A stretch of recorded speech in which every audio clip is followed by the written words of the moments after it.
আসসালামু আলাইকুম। কেমন আছেন বন্ধুরা সবাই? আশা করি সবাই ভালো আছেন। আলহামদুলিল্লাহ আমিও ভালো আছি অনেক অনেক। বন্ধুরা, ছুটির দিন, রবিবার।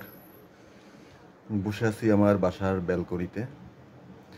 আর বাসাটা যেহেতু সমুদ্র পাড়ে, বসে বসে একটু সমুদ্র দেখছি। আজ যেহেতু সাপ্তাহিক ছুটির দিন ইতালিয়ানদেরও, এছাড়াও এখন গরমের সময়, প্রচুর লোক পরিবার পরিজন নিয়ে আসলে ঘোরাফেরা করে। এই সাগর তীরে অনেকে এসেছে পরিবার পরিজন নিয়ে, তারা আজকে ব্যস্ত সময় পার করবে, সেটাই আপনাদের দেখাচ্ছি একটু। অনেকে আসলে আমরা বাংলাদেশে যারা থাকি, আমি কখনো কক্সবাজার যাইনি। এই অনেক সময় বিজ্ঞাপন দেখতাম টেলিভিশনে যে একটা ফ্ল্যাট কিনুন সমুদ্র পাড়ে, সমুদ্রের নিজ ফ্ল্যাটে বসে সমুদ্র অবলোকন করবেন। আসলে দীর্ঘ 3 বছর যাবত আমি এখানেই আছি। এটা দেখতে দেখতে এমনটা হয়েছে যে এখনো ওই শখ জাগে না। তারপরেও আজকে অনেক লোক, ভালো লাগছে। একটু আপনাদের দেখাই আরো কাছ থেকে। দেখুন বন্ধুরা, নীল জলরাশির শান্ত সাগর। ইতালিতে আসলে শীতপ্রধান দেশ, তবে এই জুন জুলাই আগস্ট এখন গরমের সময়, সাগর অনেকটাই শান্ত থাকে তখন। যার জন্য আমি যেখানে আছি এখানে আসলে এটা তো আসলে ছোট একটা সমুদ্র তীর। তারপরও এখানে স্থানীয় সহ দূর দূরান্ত থেকে অনেক অনেক লোক এসেছে। দেখুন, গাড়ির সিরিয়াল পড়ে গেছে সড়ক জুড়ে।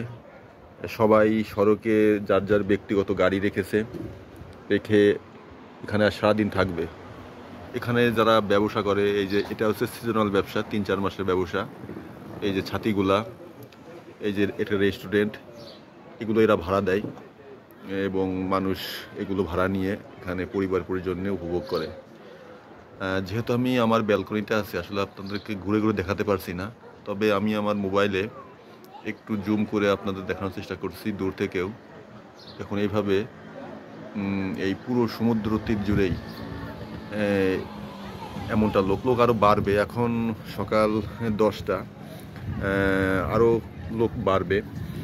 আর আগস্ট মাস, তখন তো আপনি এখানে হাজার হাজার লোকের কারণে আপনি এখানে চলাফেরা করতে পারবেন না। তখন ইতালিতে ওই 1 মাস থাকে সরকারি ছুটি, স্কুল কলেজ অফিসার সব থাকে বন্ধ, তখন আরও ভিড় বেশি করা যায়।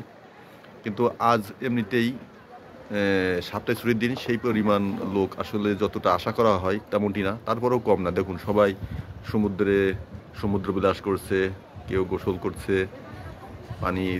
পানিটা লবণাক্ত, এখানে গোসল করে এসে যে মিষ্টি পানি আছে সেটাতে আবার শরীর পরিষ্কার করে এই ছাতিগুলো ব্যবহার করে। এটা প্রতিদিন 50 ইউরো করে ভাড়া দিতে হয়।